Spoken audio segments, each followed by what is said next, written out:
Okay mga idol, katatapos ko lang araw ng ano ngayon mga idol, araw ng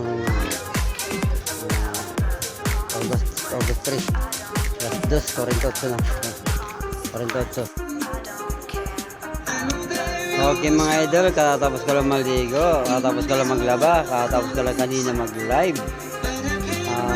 Nag live ako para magpatulong kay Senator Idol Rapi Tulfo. Araw ng ano ngayon mga idol, araw ng Sunday, araw ng Linggo, August 3 mga idol. So ngayon pupunta ko ngayon sa office mga idol, doon po ako mag-vlog mga idol kasi maluwag doon mga idol, saka may bantay doon na police, gwardiya, doon ako mga idol.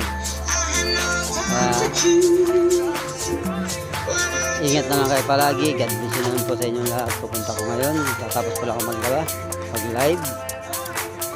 Thank you very much. Ingat kayo palagi mga idol, lalo na kay Senator Idol Rapi Tulfo. Thank you very much. Ingat kayo palagi, Madam Shari, Madam Edie, Madam Udit, Madam Carol Diaz. Ingat kayo palagi. Thank you very much. Bye bye.